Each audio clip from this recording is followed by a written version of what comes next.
Donc, pour x positif ou nul, alors là, ou pour x strictement positif, il va falloir réfléchir à cette question-là. Qu'est-ce que ça veut dire? Le distinguo entre x positif ou nul, c'est qu'on écrit une équation en x égale à 0. Et quand je mets x strictement positif, on pense plutôt condition aux limites. On complète l'équation à l'intérieur par une condition aux limites. Et on pourrait dire u de 0 égale f de 0. Alors, la première chose qu'il convient de comprendre, c'est les modifications qu'il peut y avoir lorsque on passe d'une puissance qui est, disons, 1, donc pensez U' à la puissance valeur absolue de U' à la puissance m,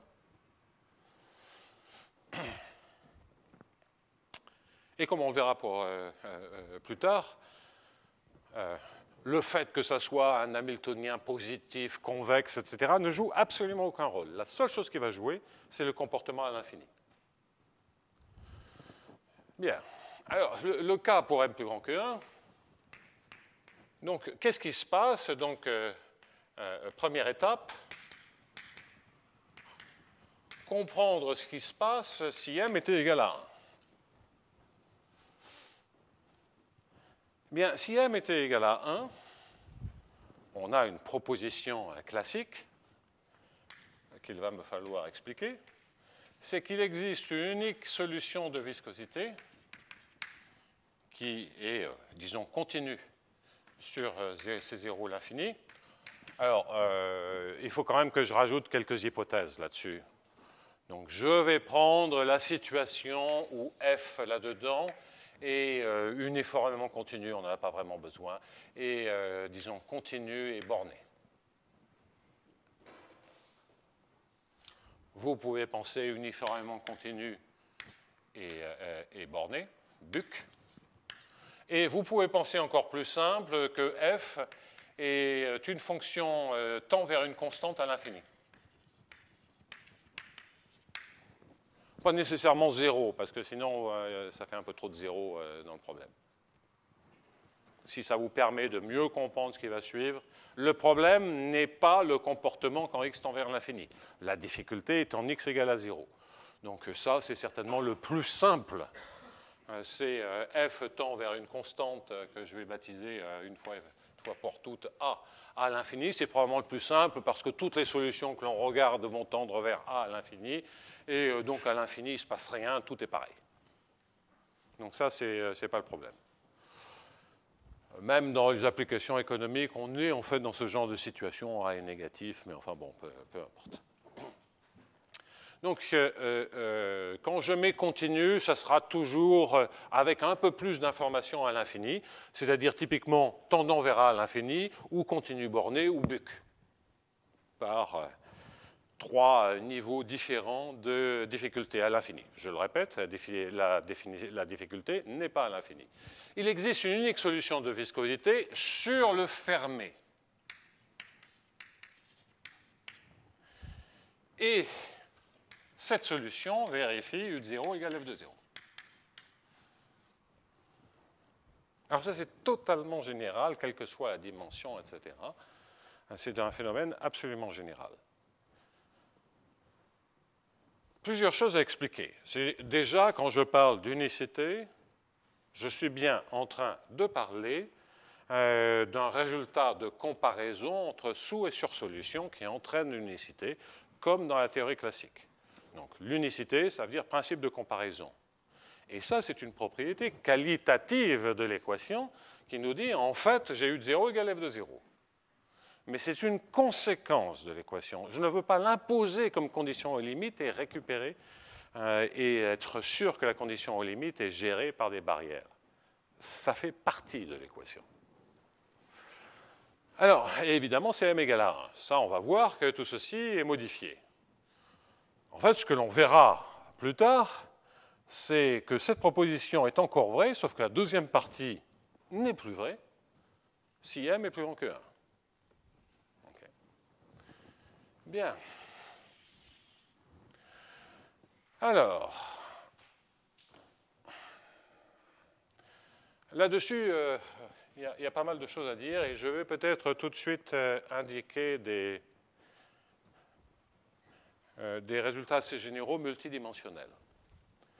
Donc je vais commencer par un certain nombre de lemmes. Donc je vais regarder un ouvert régulier dans RD. Je vais partir d'une sous-solution continue, en fait, semi-continue supérieurement marche exactement de la même manière, d'une équation U plus H de X gradient U inférieur ou égal à 0, donc ça c'est sous-solution de viscosité. Et je vais faire l'hypothèse barbare suivante. Donc ça c'est inférieur ou égal à 0 dans oméga. Je n'ai toujours pas expliqué réellement ce qu'était sous-solution de viscosité sur 0 l'infini. Si vous me permettez, donc remarque, j'aurais dû le dire avant. C'est que dire qu'on a une solution de viscosité ou une sous-solution, et puis après vous faites la même chose avec une sursolution, et la solution c'est sous- et sur-solution. Sous-solution de l'équation sur 0 l'infini, fermée. C'est simplement de dire que si je suppose que U moins phi, où phi est disons C1 ou différenciable au point considéré, a un maximum local en x0, local par rapport à 0 l'infini, fermé. Donc si c'est en 0, ça veut dire un demi-voisinage de 0 du côté positif. Maximum local sur 0 l'infini en x0 positif ou nul, on se permet un point du bord.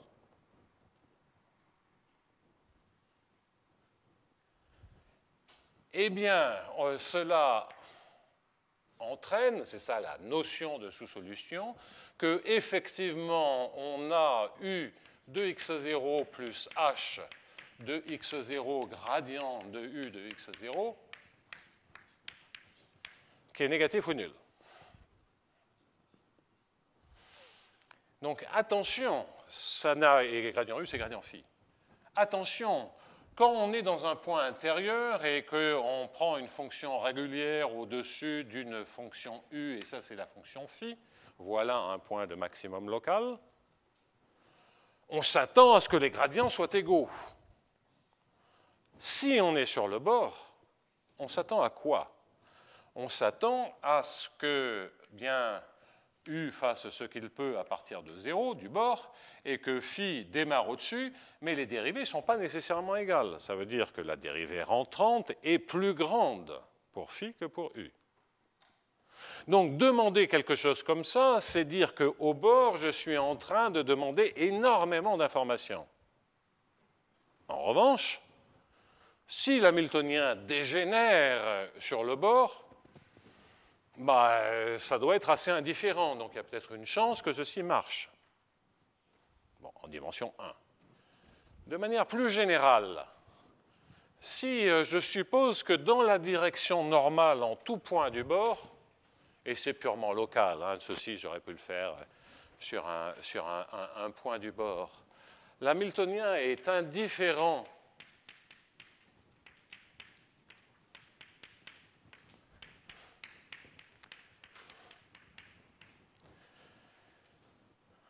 et donc là, je prends quelque chose qui est tangent, P scalaire n de x est égal à 0. Je prends une composante normale quelconque pour ce vecteur, et je dis que ceci ne dépend que de la composante tangentielle. Okay. En d'autres termes, si vous étiez avec un bord plat, comme ceci, donc la normale, elle est là, c'est la première direction d'une base canonique, de la base canonique. Et ça, qu'est-ce que cela veut dire? Cela veut simplement dire que h de x, si x1 est égal à 0, h de x et de p ne dépend en fait, est un f de x de p2 etc., jusqu'à PD, si on est en dimension D. Ça ne dépend pas au bord de la composante normale. C'est exactement ça que ce que cette information veut dire. À ce moment-là,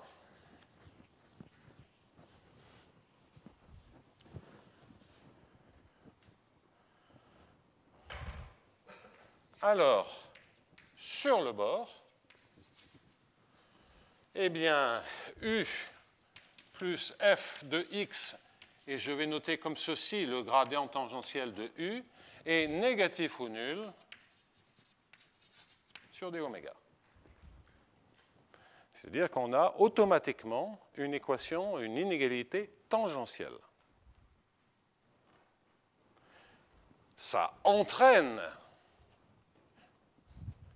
et en particulier, U est sous solution sur oméga bar.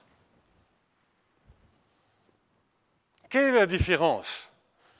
C'est que lorsque j'écris quelque chose comme ceci, je fais des tests de U contre phi sur le bord uniquement, c'est-à-dire que je prends un point de maximum sur le bord. Lorsque j'écris sous solution, c'est que je demande plus, c'est que le point de maximum, ce soit un point de maximum localement. Donc la différence, c'est regarder dans un voisinage du point x0 sur le bord ou de regarder dans un voisinage dans le domaine. Et en fait, les deux sont vrais. Et ça, c'est plus fort que ce que je vais écrire par la suite. Donc U sous solution sur oméga bar. Enfin, si f de x et de p, et ça c'est complètement local, enfin de toute façon c'est un ouvert quelconque, donc vous restreignez dans un voisinage ouvert. Donc version locale, ok, hein, c'est... Au lieu de faire ça sur tout le bord, vous supposez ça près d'un point du bord, et à ce moment-là, vous avez l'information sur oméga croît ce voisinage du bord. Donc, enfin, si f de x et de p ne dépend pas de p, et donc je peux l'écrire moins f de x, alors u est inférieur ou égal à f sur d oméga.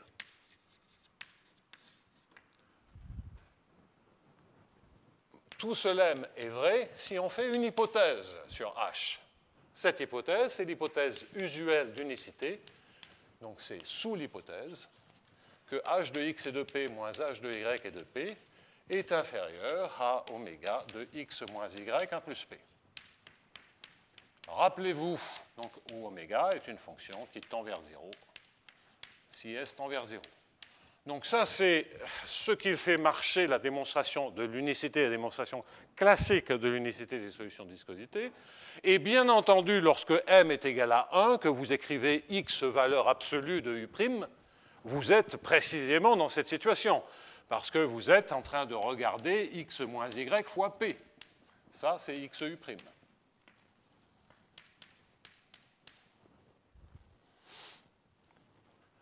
Donc m égale à 1, ça marche. En revanche, m plus grand que 1, c'est plus vrai, ça. Parce que ici, vous avez une puissance qui est plus grande que 1. Et vous allez voir, dans la démonstration, ça ne marche plus. Bien. Au passage, cela veut donc dire que si vous avez une solution de viscosité sur 0 l'infini ouvert ou sur 0 l'infini fermé, c'est la même chose.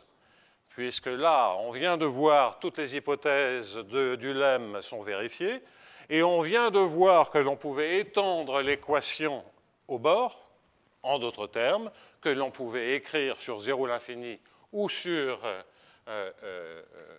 donc je rajoute dans la proposition, sur 0 l'infini ouvert, ça ne change rien. Mais dans la suite, je veux garder le 0. C'est-à-dire que je vais faire une approximation du problème pour m plus grand que 1 par des problèmes sous-critiques, et j'aurai donc besoin de garder l'équation sur 0 l'infini. Bien. Bien entendu, vous voyez que la conclusion est vraie. ceci paraît tout à fait évident. Vous avez ici que U est inférieur ou égal à F au sens des solutions de viscosité sur le bord, et ça entraîne bien que U est inférieur à F partout, au sens classique. Si U est continu, c'est trivialité. Si U est semi-continu supérieurement, il y a une ligne de démonstration. Donc ça, c'est logique. Qu'est-ce que je répète ce que je suis en train de dire. C'est que quand je dis que U est inférieur à F, pour la conclusion finale sur le bord, je le dis au sens des solutions de viscosité, c'est-à-dire en tout point où je peux écrire un maximum local avec U moins phi, qui est où phi est C1. Maintenant, il n'y a pas de dérivée, donc de C1, on peut passer à C, et si on l'a avec des fonctions continues, même pour des fonctions semi-continues supérieurement, ça suffit. Donc il y a une petite démonstration. Ou plus simplement, vous regardez un point de maximum de U moins F et vous voyez qu'en ce point-là, vous avez une contradiction si c'est strictement positif. Donc il y a une petite subtilité. Je ne veux pas vous encombrer l'esprit avec des considérations ultra techniques. Sachons simplement que si U est inférieur à F au sens des solutions de viscosité, c'est aussi vrai en tout point. Bon, ça, on peut l'admettre quand même assez facilement. L'information, je suis en train, si vous voulez, de remonter par le haut cette proposition. Donc ce petit V, cette petite encoche, signifie que ce point-là, d'accord. En particulier sous solution sur oméga bar. Ça c'est vrai aussi, parce que qui peut le plus peut le moins. Si vous avez un point de maximum local sur oméga bar, sur un voisinage comme ceci, c'est en particulier un point de maximum sur le bout du bord. On applique l'inégalité, c'est la même inégalité que l'on écrit pour dire que c'est sous solution sur oméga bar. Donc cette partie-là est également OK dès qu'on associe. Donc cette information, qui je le répète peut être localisée, contient toutes les autres informations. Alors ça, c'est une variante de choses qui sont apparues très très rapidement dans la théorie des solutions de viscosité sur l'extension fermée d'une inégalité. Je vous rappelle, donc c'est pas nouveau. Essentiellement, c'est pas nouveau. C'est présenté de manière légèrement différente. C'est des choses qu'on savait essentiellement avec Mike Randall depuis très longtemps. Et des choses comme ça sont écrites dans la littérature, ne me demandez pas où. Y compris dans nos articles, mais je ne m'en souviens plus du tout ce qu'il y a dans nos articles. Je n'ai qu'une idée très vague de ce qu'il peut y avoir. Mais je sais qu'on avait fait un truc comme ça, et je ne sais pas où. C'est précis. Hein. Alors, donc, démonstration. Je prends une fonction C1 sur le bord, et je l'ai dit oralement, le bord, en tout cas localement près du point, est supposé régulier. D'accord? Pas de coin. On pourrait se dire, bon, OK, c'est pas gênant. Oui et non. Parce qu'on sera amené, justement, pour nos problèmes d'industrie minière, à regarder des problèmes pour X positif, Y positif, et il y a un coin où on va avoir une double dégénérescence de l'hamiltonien. Donc on va s'amuser là. Et vous n'allez pas y couper. Alors donc, le point là-dedans, c'est que je vais donc prendre une fonction C1. On sait que lorsque le bord est régulier, si je prends un point du bord dans un petit voisinage du bord, il y a, si je prends un point X, il y a un unique point de projection le long de la normale. C'est censé être la normale. Donc X, ça je l'appelle Px, et que ce que vous avez ici, c'est la normale que je définis par extension. Normale, j'ai des réflexes conditionnés. Moi, les normales, je les pointe toujours vers l'extérieur du domaine. Et par extension, je vais dire que la normale en ce point ici, c'est la même que celle-ci. Donc la normale est constante le long de la normale. Ce qui est normal. Bon, alors, donc, Et bien entendu, cette distance-là, c'est la distance au bord. D de x, que j'appelle la distance au bord. Géométrie totalement élémentaire. Alors, donc, étape d'après. Je suppose donc que j'ai x0 qui appartient sur le bord, qui est un point de maximum local. On pourrait le prendre global, mais local. Et tous les points de maxima dans la théorie des solutions de viscosité, en rajoutant un petit quelque chose qui est très plat en x0, dérivée première nulle, et qui est strictement positif, on peut les rendre stricts. Donc, que l'on mette local, je l'ai déjà dit dans les rappels de la théorie classique, local ou local strict, c'est-à-dire que dans un voisinage, il n'y a pas d'autre point de minimisation, c'est la même chose. Sur des oméga.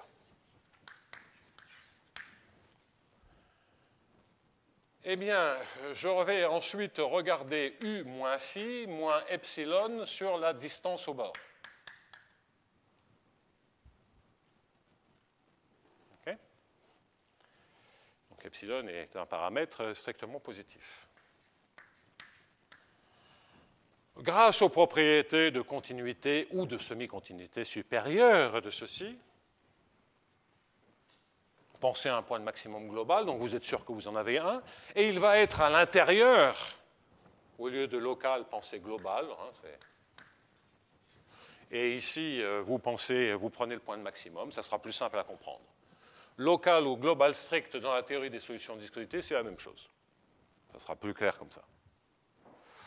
Donc maintenant, vous prenez un point de maximum, on maximise, sur oméga, parce que ça vaut moins l'infini sur le bord.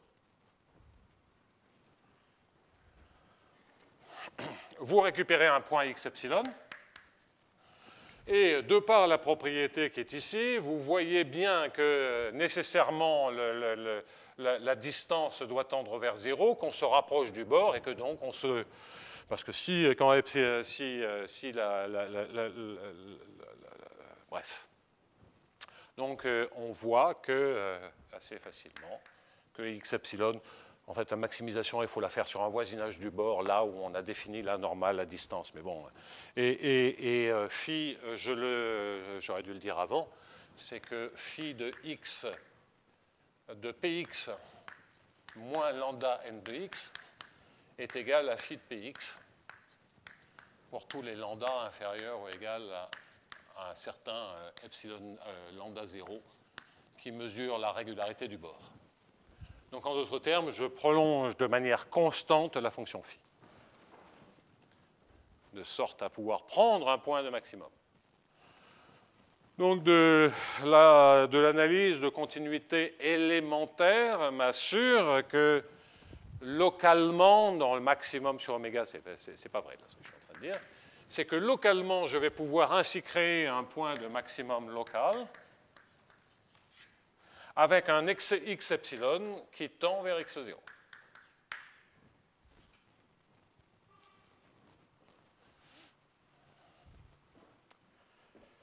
Bien.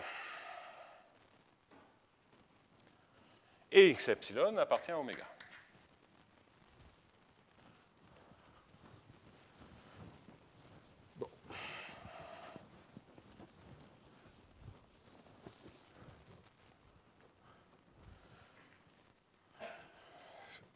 Que dire d'autre là-dessus?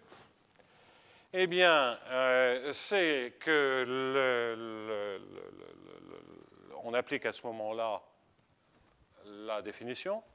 On récupère que U de x epsilon plus H de x epsilon gradient taux de phi de epsilon, le gradient tangentiel, puisque de toute façon, c'est constant dans la direction normale. Et puis, on rajoute ici epsilon divisé par quoi? Divisé par la distance au carré fois le gradient de la distance qui est moins la normale. Gradient d égale moins n. Effectivement, le long de la normale, c'est la géodésique. Hein, donc,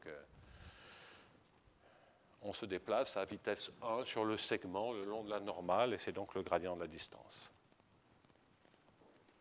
au signe près. Donc on a cette information-là.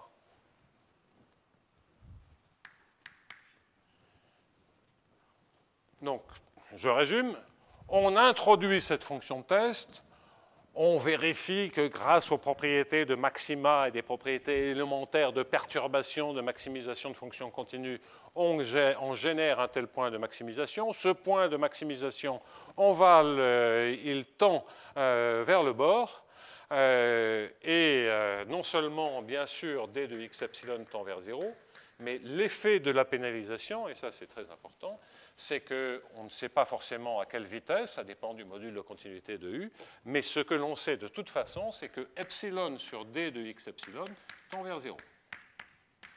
Ça, c'est un effet systématique de la pénalisation de problèmes d'optimisation.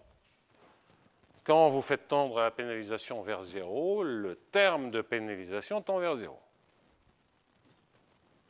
Bien. Comment conclure maintenant? Eh bien, on va passer, si je regarde h de x epsilon, je garde tout ce fatras, gradient phi, je ne mets plus le taux, x epsilon. Le gradient taux de phi de x epsilon, c'est le gradient taux en px epsilon, prolongé de manière constante.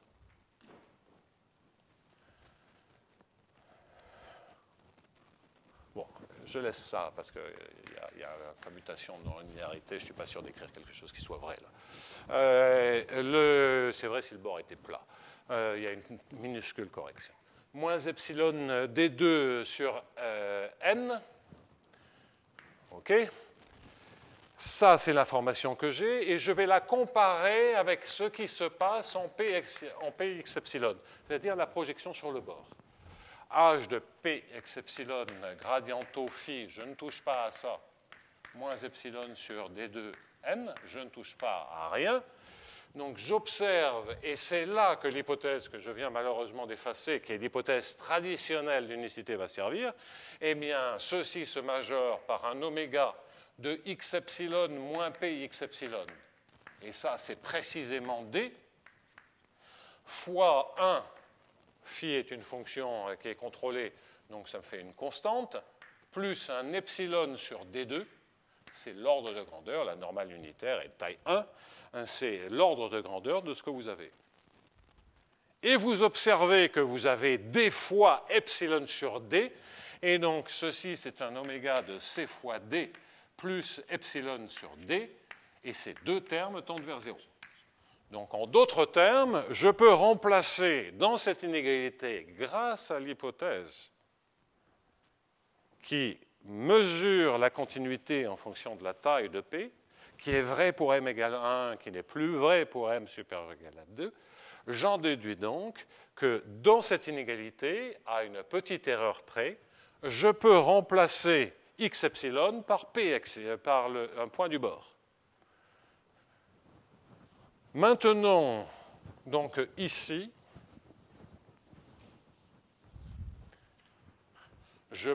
tout ce que je viens de démontrer, c'est que je peux remplacer x epsilon par p x epsilon, et que inférieur par la projection sur le bord, et que le inférieur à 0 me dit que ceci se majore par quelque chose qui tend vers 0 quand epsilon tend vers 0. Ça, c'est l'hypothèse, là c'est vraiment important, c'est parce que j'ai cette hypothèse. Sinon, ça ne serait pas vrai. Et en fait, on verra un contre-exemple. Une fois que j'ai px epsilon, je peux me servir de l'hypothèse, puisque c'est un point du bord. Px epsilon est un point du bord, et donc cela me permet pour px epsilon de tuer le terme en n. Puisque l'hypothèse, c'est de dire que dans la direction normale, l'hamiltonien ne voit pas la direction normale du gradient. Donc la moralité, c'est que vous avez u de x epsilon plus h de x epsilon gradient taux de phi au point x epsilon qui est inférieur à m de epsilon, et le h, c'est f maintenant. Vous faites tendre epsilon vers 0 et vous récupérez l'inégalité désirée de sous-solution sur le bord de cette équation-là. Et la proposition est démontrée.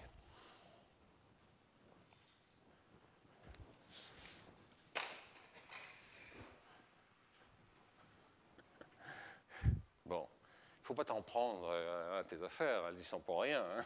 Bon.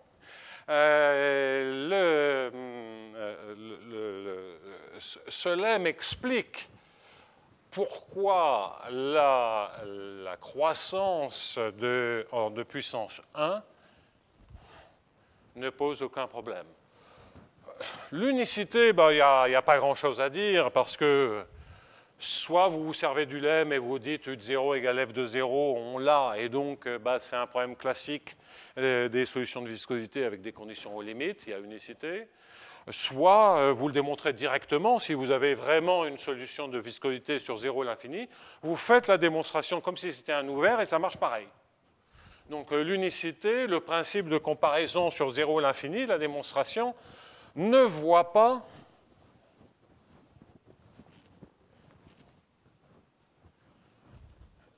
donc si on se concentre sur l'unicité, bien on prend la démonstration classique, mais on l'a fait sur le domaine, sur la fermeture du domaine. Ici, 0 à l'infini.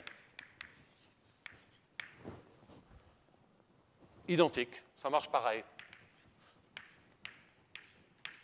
Et vous voyez qu'en fait, c'est l'existence qui est plus problématique, parce que au bord, en général, à cause du fait que les pentes peuvent être différentes lorsque j'écris un point de maximum, au bord, c'est beaucoup demandé de dire qu'on a une sous-solution au bord. Sauf dans le cas où vous avez cette indifférence à la direction normale, ou lorsque vous avez ici une dégénérescence complète. Il n'y a plus d'équation sur le bord, ça devient une condition aux limites. Donc ce n'est pas plus demandé, c'est automatique. Donc avoir une sous-solution sur 0 à l'infini ou sur le fermé, c'est la même chose. L'unicité est vraie, et pour l'existence, la difficulté qu'on pourrait avoir sur le bord n'est pas présente. Donc voilà pourquoi, et ceci c'est classique, hein, c'est vraiment, pour les gens qui ont vraiment trempé dans les solutions de viscosité, c'est un fait bien connu. Que dans le cas que au plus linéaire, hein, c'est au fond comme ça, c'est une condition de continuité au plus linéaire, c'est une condition de croissance au plus linéaire. Dans une situation au plus linéaire, on a des résultats faciles d'extension si l'équation dégénère au bord. Qu'elle dégénère comme ceci ou pas. Il va de soi que, de manière beaucoup plus générale, c'est déjà une extension multidimensionnelle, le f qui est là vérifie les bonnes conditions aux limites, on peut prolonger les équations, et vous avez en fait un résultat général, en dimension quelconque. Bon, je reviendrai sur la dimension supérieure plus tard, mais c'est fondamentalement, tout est fait quand on a écrit ça. Bien. Alors, donc maintenant, deuxième étape. Pour m plus grand que 1, et maintenant je vais prendre m égale à 2 pour simplement éviter des encombrements de calcul avec des puissances, des m-1, des trucs comme ça. Construction de la solution. Là, ce n'est pas démontré, donc je mets ça entre guillemets.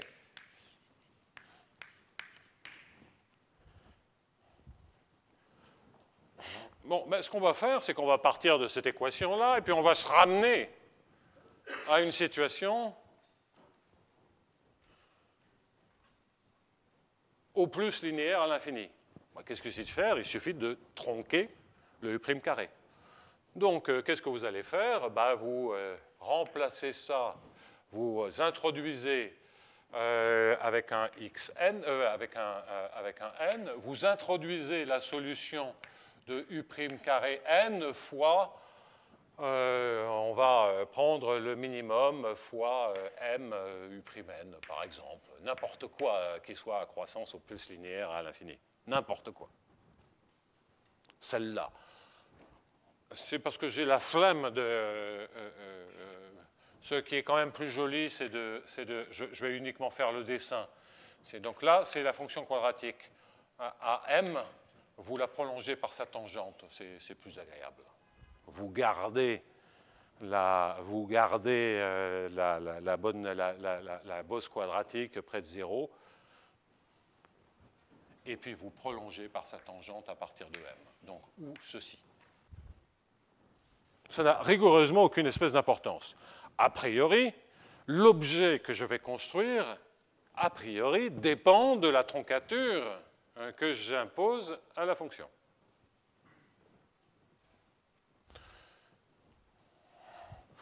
L'intérêt de celle-ci, c'est que je préserve la convexité. Mais en fait, la convexité, elle ne va pas jouer de rôle dans l'analyse. Ce qui va jouer un rôle, c'est qu'à l'infini, ça soit quadratique. C'est la seule chose qui va réellement fonctionner. Bien. Je résous cette équation. D'après la proposition précédente, j'ai une unique solution de viscosité continue jusqu'au bord qui est solution sur 0 l'infini.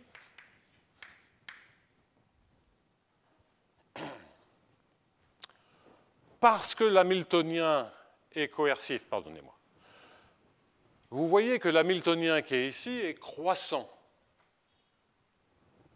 Quand m grandit, ça va vers, c'est pour éviter les sous-suites, ça va vers le carré, en croissant. Ce que ça entraîne automatiquement, parce qu'on peut comparer les équations, la solution d'une équation devient une sous-solution pour une autre équation, ce que ça entraîne, c'est que cette solution un est décroissante en n. Ça, c'est simplement parce que vous avez un hamiltonien, Hn, qui est inférieur à Hm si n est plus petit que m. Ce qui entraîne que un est supérieur à um, principe de comparaison, si n est plus petit que m. En d'autres termes, la suite est décroissante, ponctuellement. Donc ça, c'est la construction d'une suite. Deuxièmement, la troncature. Troisièmement, vous avez des estimations de Lipschitz, localement. En effet, en dehors de 0, si x est supérieur à delta, eh bien, u'n est majoré par une constante qui dépend de delta. Parce que les fonctions croissent dès que vous prenez m supérieur. Quand j'ai mis m, le grand m, c'est petit n, pardonnez-moi, c'est n u'm.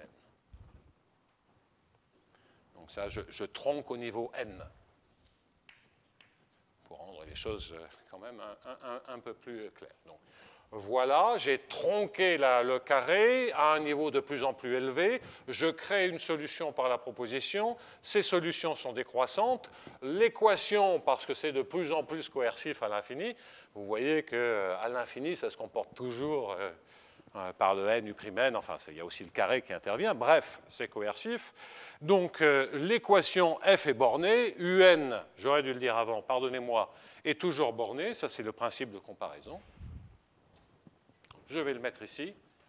On a toujours, par le principe de comparaison, que le maximum de U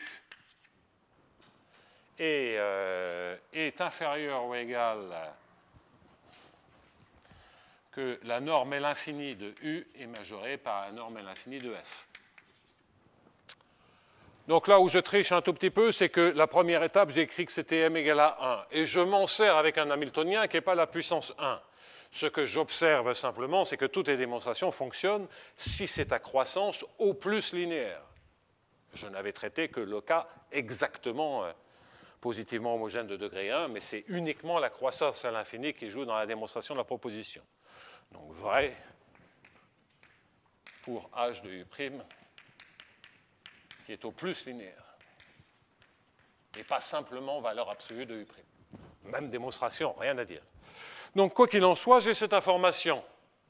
Cela converge ponctuellement, c'est lipschitziens, donc ça converge uniformément loin de 0. Donc UN décroît uniformément avec une convergence uniforme si x est supérieur à delta. Bon, x borné, j'oublie l'infini. J'ai de la convergence uniforme. La notion de solution de viscosité est stable par convergence uniforme. Donc je sais que U est une solution de viscosité sur l'ouvert, puisque c'est là où j'ai la convergence uniforme. Mais j'ai un peu mieux.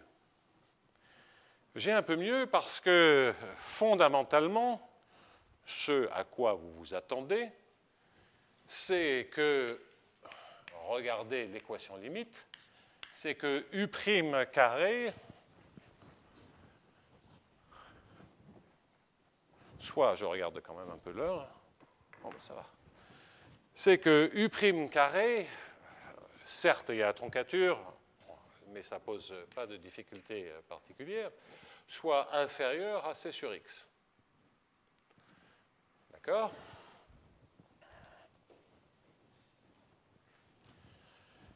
Et en fait, U' carré est inférieur à C sur X, et l'autre cas de figure, c'est que ce soit le NU'N qui l'emporte. D'accord?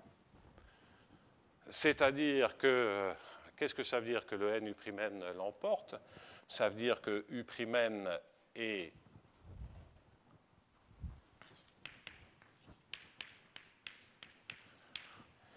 et dans l'autre cas de figure, donc c'est sur racine de x si U' est inférieur à n, et c'est inférieur à, pardonnez-moi, là je fatigue, et c'est inférieur à 1 c sur nx si U' est supérieur à n.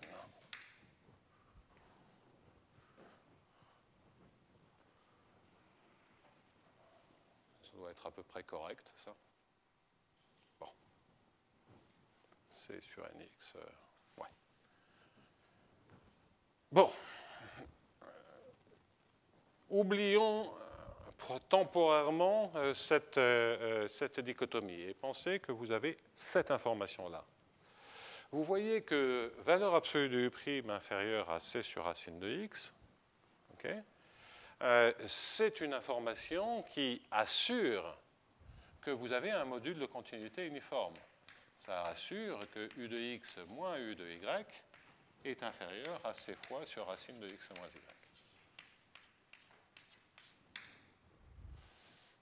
Okay. Bon. Ce que je veux indiquer par là, c'est que l'on peut faire comme s'il avait, là il y a une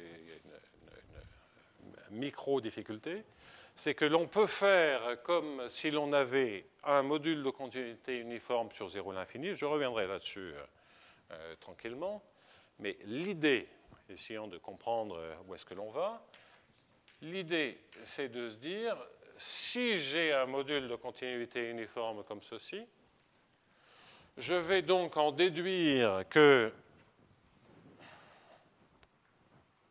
UN, ça ne peut pas être vrai. C'est pour ça que j'essaie de présenter ça de la manière, puisque en général, le UN en 0 ne converge pas vers U de 0. Donc il faut faire un tout petit peu attention, on ne peut pas avoir un module de continuité uniforme. Donc, quoi qu'il en soit, on va construire un U qui est comme ceci, qui est solution de viscosité, c'est ce que je vous ai dit, sur l'ouvert. D'accord? Fermé, c'est pas? Il y a convergence uniforme, OK?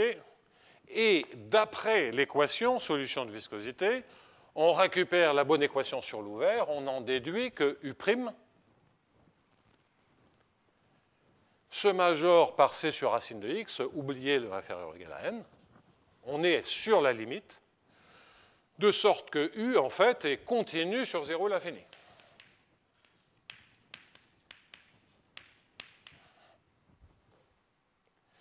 Et on sait que typiquement U' est inférieur sur C racine de x et que U de x moins U de 0 est inférieur à C fois racine de x. Donc voilà tout ce que l'on a capturé.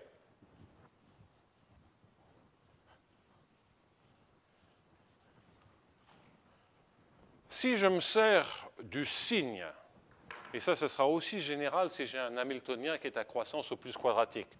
Positif, ce n'est pas très important, c'est la minoration qui est importante. S'il croît à l'infini comme un carré, il est minoré.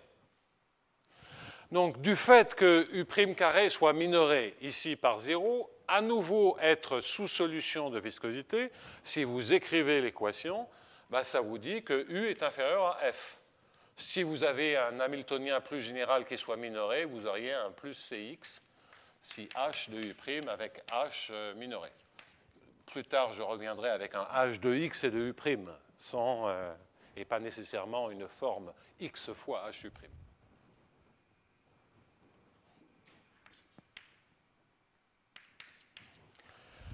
De sorte que vous ne savez pas si U de 0 est égal à F de 0. Dans un instant, je vais montrer qu'en général, ce n'est pas le cas. Mais ce que vous savez, c'est que U de 0 est inférieur à F de 0.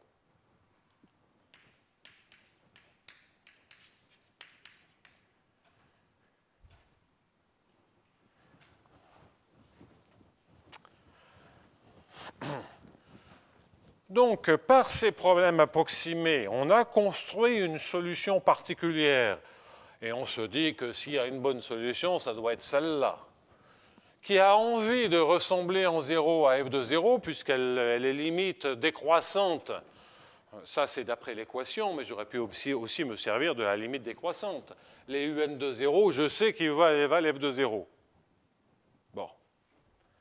Mais il n'y a pas de convergence uniforme sur 0 à l'infini. Donc il y a une convergence ponctuelle, il faut faire un tout petit peu attention, mais on peut le déduire aussi comme cela. Quoi qu'il en soit, donc U de 0 est inférieur à f de 0.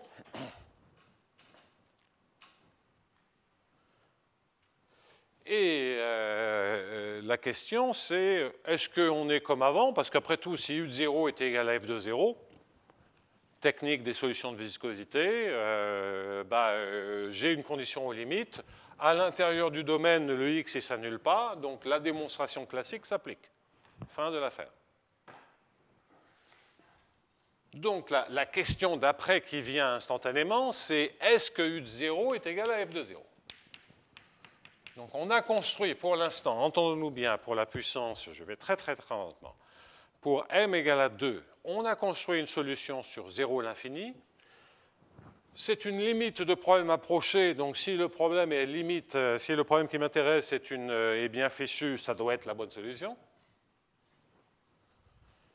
Si je savais que U de 0 est égal à f de 0, c'est terminé. Et sinon, qu'est-ce qui se passe? Alors, en général, U de 0 n'est pas égal à f de 0. Donc, en général, non.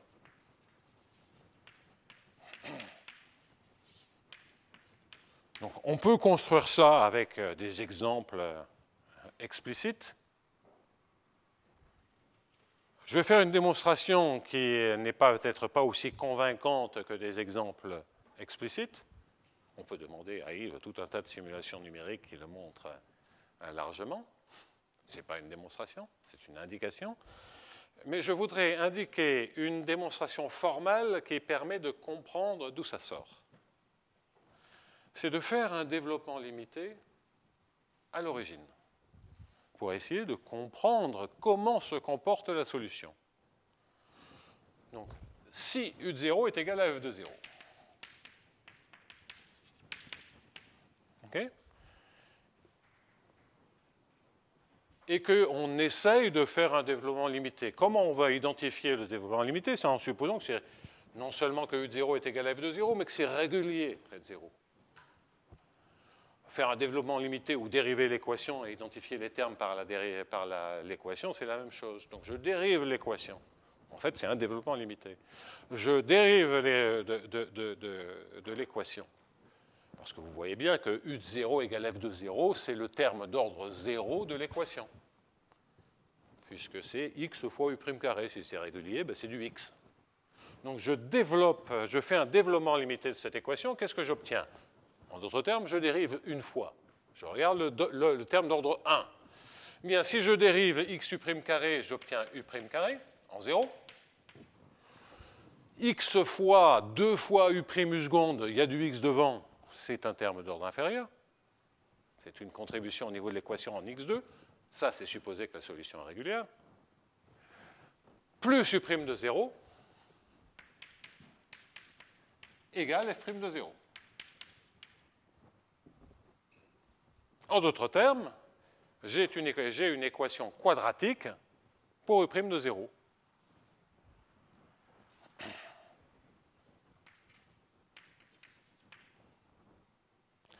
Je la ramène sous une forme où je peux écrire les solutions, qui se trouvent donc être moins 1 plus ou moins racine de 1 plus 4 fois f' de 0 divisé par 2. OK, il y a deux racines. Bon, il y a des raisons pour lesquelles on peut comprendre quelle est la bonne racine, mais ça, je ne vous en parlerai pas. Mais le point important, c'est qu'il y a deux racines, mais elles peuvent être complexes.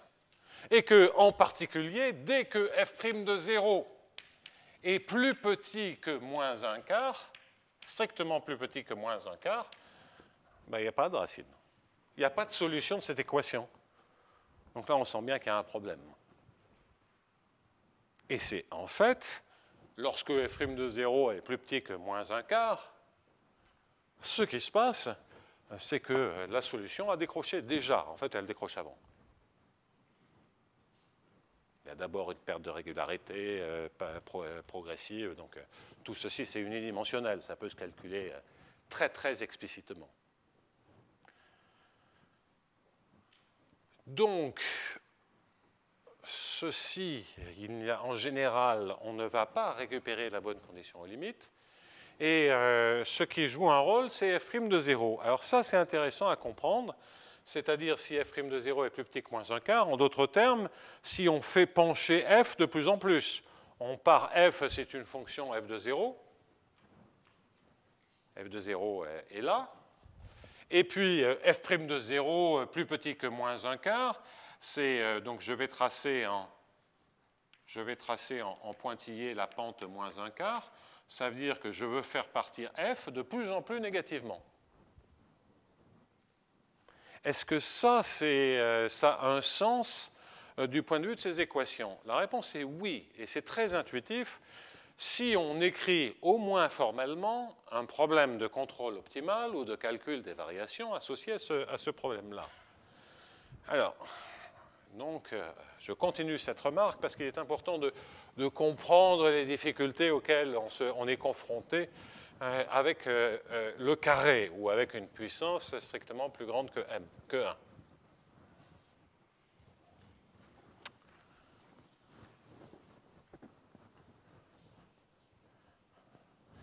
Alors, oui. Je vais un tout petit peu tricher, c'est que je vais maintenant regarder 1/2 de x' u carré plus u. Il faut remplacer u par une constante fois u. C'est simplement pour ne pas avoir des racines de 2, des 4, des trucs comme ça. Donc, ne faites pas de soucis là-dessus. Le problème que l'on s'attend à regarder, c'est au fond écrire que ceci, c'est le sup de moins alpha x u prime. X est positif là-dedans, moins 1/2 de alpha de x. Le sup sur les alphas, c'est égal à ceci. En d'autres termes, vous reconnaissez ici la représentation du carré comme fonction duale du carré, et vous multipliez par x. Le x est positif, vous le rentrez dans le sup, et cette maximisation, cette enveloppe d'hamiltonien linéaire vous dit que si vous regardez le problème de contrôle optimal suivant, que vous pouvez réécrire en problème de calcul des variations, l'intégrale de 0 à l'infini de xs 1 demi de xs alpha s carré plus f de xs. Bien, le tout est puissance moins s, ds. Sur les xs qui restent positifs ou nuls, je flotte un peu sur les conditions limites là. Mais intuitivement, tout se passe sur les s positifs, du côté. Donc, demander ça, demander que la trajectoire reste toujours sur les x positifs est disons, naturel. On pourrait discuter. On pourrait mettre des temps de sortie, on pourrait mettre d'autres choses. Faisons simple. XS positif ou nul. Et oui, et qu'est-ce qui me manque? Ah oui, il manque la dynamique, tout bêtement. C'est que xs, x point égale alpha x. Et vous minimisez sur tous les alphas. Vous pouvez penser que les alphas sont bornés.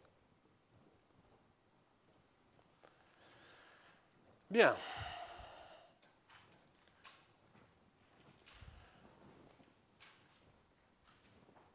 Qu'est-ce que ça veut dire U de 0 égale f de 0? Bien, ça veut dire que fondamentalement, si vous partez de l'origine,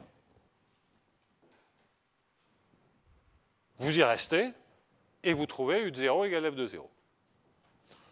Si j'écris ce problème-là comme ceci, c'est-à-dire en n'admettant pas de contrôle singulier, c'est naturel. Je regarde ici, je pars de 0, j'ai un alpha, x de 0 égale à 0, pas de souci. C'est parce qu'en fait, le U que je construis, ou l'extension par continuité du U qui est construit ici, l'extension en 0, ça donne cette fonction valeur, mais ça c'est vrai pour x strictement positif. Donc, si on veut comprendre ce qui se passe près de 0, puisqu'on a une solution continue, donc on prend un x strictement positif petit.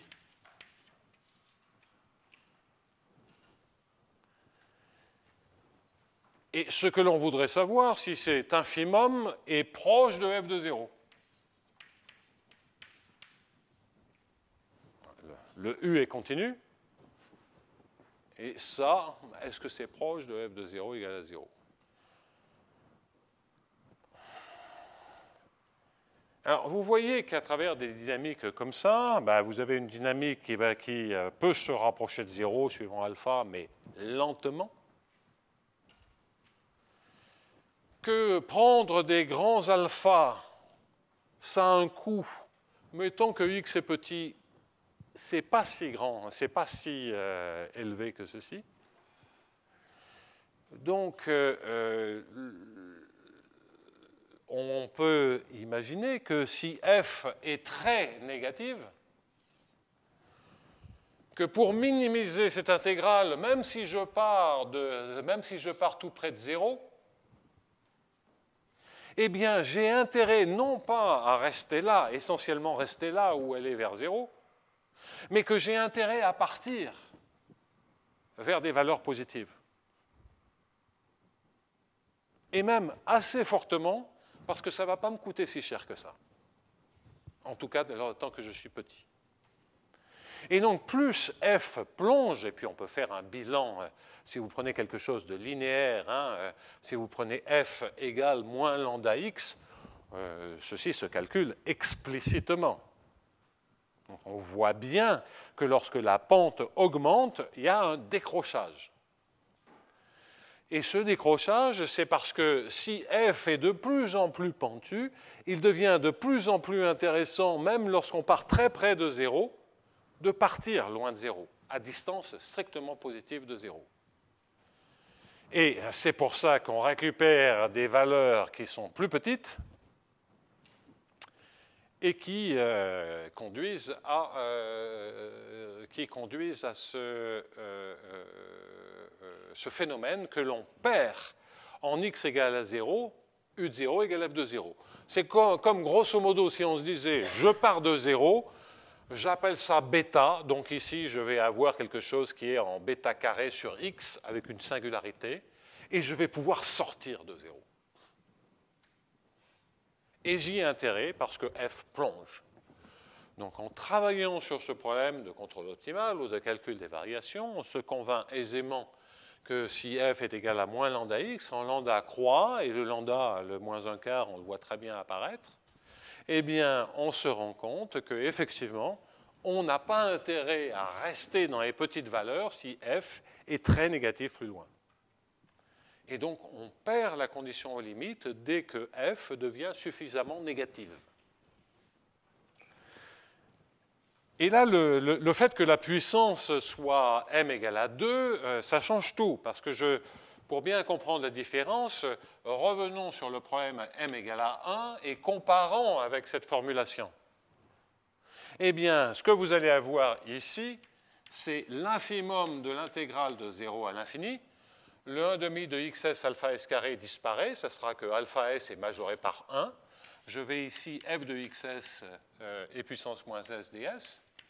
Et la minimisation, c'est dire que alpha s est majoré par 1, que xs est positif ou nul, et que x point égale alpha x.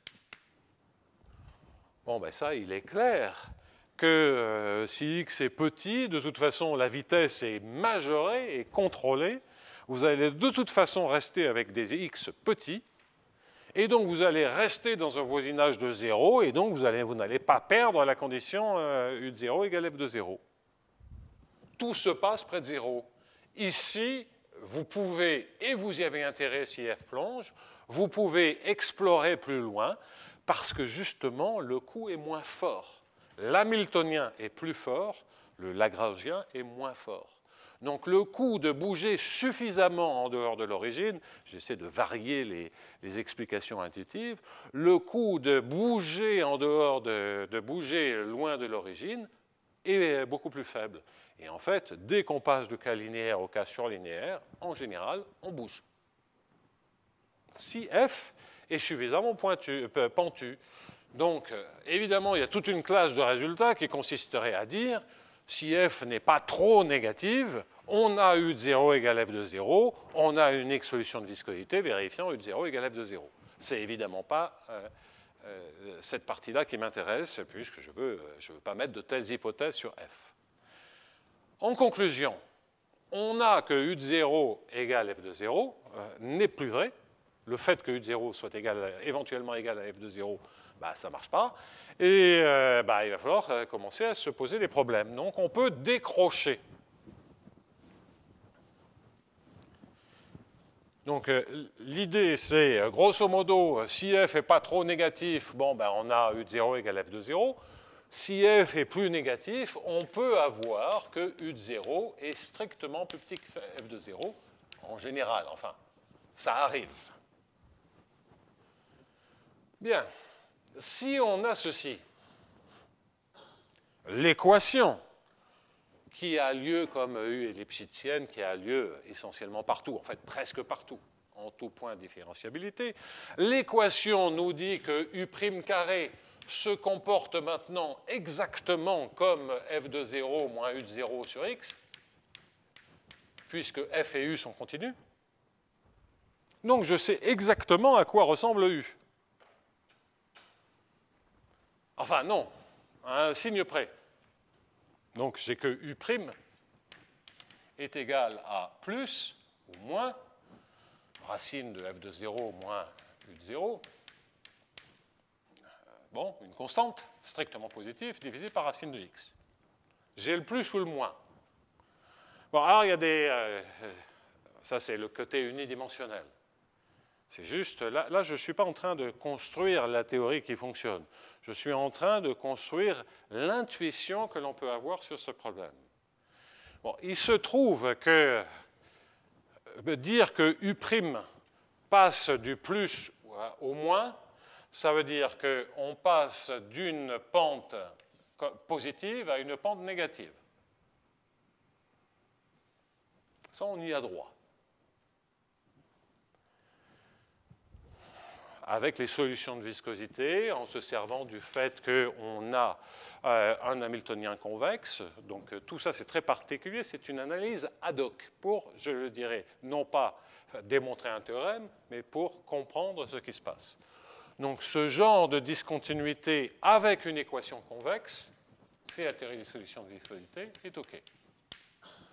En revanche, passer du moins au plus, ce n'est pas possible.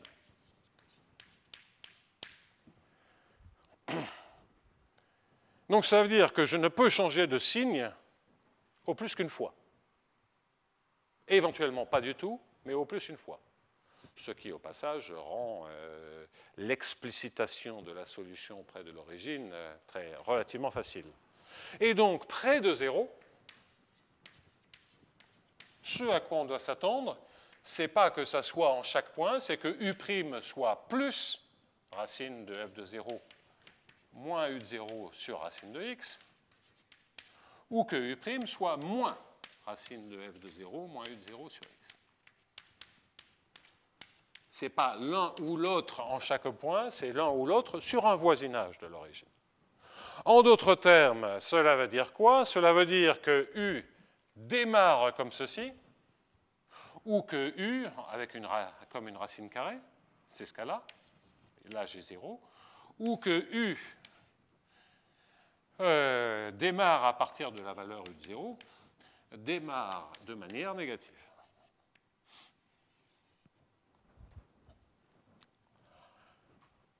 Intuitivement, et il y aura des arguments pour faire ça, intuitivement, pourquoi on décroche de f de 0? Je l'ai dit, c'est parce qu'il y a des valeurs négatives de f. Donc, si je décroche de 0 parce qu'il y a des valeurs négatives de f, ce n'est pas pour augmenter la valeur de u que je veux diminuer le plus possible quand x grossit. Donc, a priori, on se doute bien que ça doit être, ce n'est pas une démonstration, mais que ça doit être celle-là. On sent bien qu'on aimerait, donc là j'ai ma valeur f de 0, j'aimerais la garder. Donc ça c'est le cas où u de 0 est égal à f de 0. Ça pourrait même croître, mais je le mets. Et puis je creuse f et on sent qu'on va creuser la solution jusqu'à ce que ça décroche et on va garder cette singularité. Donc, non seulement c'est intuitif, mais c'est vrai. Ça se démontre sur des exemples, ça s'observe sur des simulations. Donc, c'est ce phénomène qui se produit. Si je fais bouger f dans des zones de plus en plus négatives, la solution descend, et à un moment donné, ça casse, ça décroche. Et si ça décroche, c'est évidemment avec cette formule-là, cette forme-là. Bon, en fait, il y a des arguments un peu plus mathématiques que cette intuition, en observant que si on a quelque chose comme cela, ça ne peut pas être, puisque et là il va falloir démontrer, une sursolution en 0. Ça, c'est pas possible, parce qu'on pourrait mettre n'importe quelle pente avec la racine carrée, on peut mettre en dessous n'importe quelle pente et avoir un point de minimum local. Et ça permet de contredire les informations. Mais je n'ai pas, pour l'instant, démontré que la limite vérifiée des conditions de viscosité classiques, quelles qu'elles soient, en 0. Pour l'instant, j'ai une équation sur 0 à l'infini. Donc là où j'en suis, c'est que je m'attends, et uniquement, je le répète, il n'y a rien de démontré là-dedans. J'ai construit un objet dont je pense que c'est, dont il est naturel de penser que c'est la solution, qu'en termes de conditions aux limites, on ne va plus s'en sortir en disant U de 0 égale F de 0, donc j'applique la théorie classique des solutions de viscosité. Il se trouve que de toute façon, j'aurais pu appliquer la théorie sur 0 à l'infini, mais là, il y a un problème parce que U de 0 décroche.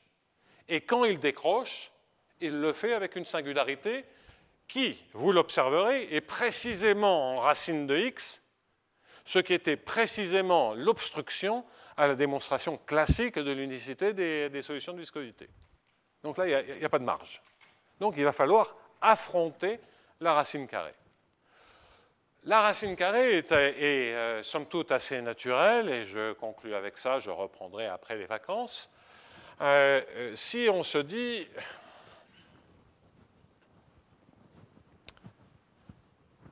faisons un changement de variable, et je conclus avec ceci, j'ai x, je vais l'écrire comme ceci, du sur dx carré.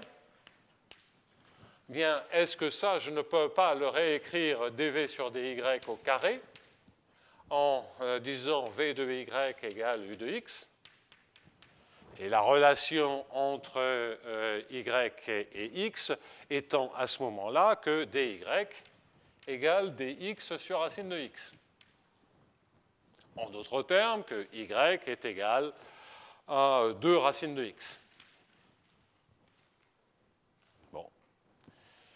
Si je fais ceci, vous voyez que j'ai dv sur dy plus v est égal à f. Il n'y a plus de singularité. Et là, qu'est-ce qui se passe? J'ai plus de singularité, donc la théorie des solutions classiques s'opère, mais à ceci près que je suis maintenant sur un domaine positif et que je ne sais pas ce qui se passe en 0. Je n'ai pas f de v de 0 égale f de 0. Alors on pourrait s'en tirer avec un point de vue ou l'autre en disant c'est la plus grande solution qui en 0 est en dessous de f de 0. C'est vrai. Mais ça supposerait, ça nécessite la convexité. C'est l'interprétation d'optimisation de contrôle optimal. C'est pas aussi simple. Oui, enfin là, je vous dis peut-être une bêtise. On doit avoir une caractérisation générale de ce style-là. Mais commencer à se servir d'autant de structures et puis la plus grande solution en dessous, ce n'est pas quelque chose qui est commode, ce n'est pas une équation, ce n'est pas une condition aux limites. Numériquement, ce n'est pas facile à traduire la plus grande solution en dessous de. Ou bien vous l'apportez comme un programme linéaire, on maximise vraiment dans l'ensemble des sous-solutions. Ce n'est pas une EDP, comment vous allez faire ça? Ce n'est pas clair. Donc c'est une caractérisation, mais ce n'est pas une caractérisation extrêmement efficace. Donc ce changement de variable nous dit que oui, les racines de x sont naturelles là-dedans, après tout on les voit apparaître naturellement, que les démonstrations classiques pour cette équation font apparaître, se font assez naturellement avec ce changement de variable du style y1 moins y2 au carré, ben c'est du racine de x1 moins racine de x2 au carré. C'est-à-dire la différence au carré dont on se sert dans la démonstration classique des solutions de viscosité, c'est la différence du carré des racines carrées. Ça conduit à l'idée de est-ce qu'il ne faudrait pas regarder des trucs comme ça? Est-ce que ça pourrait aider en termes de fonctions de test? Oui, mais il y a un problème, c'est que ça veut dire qu'on prend des fonctions de test qui dépendent de la racine carrée, elles sont plus C1. Okay?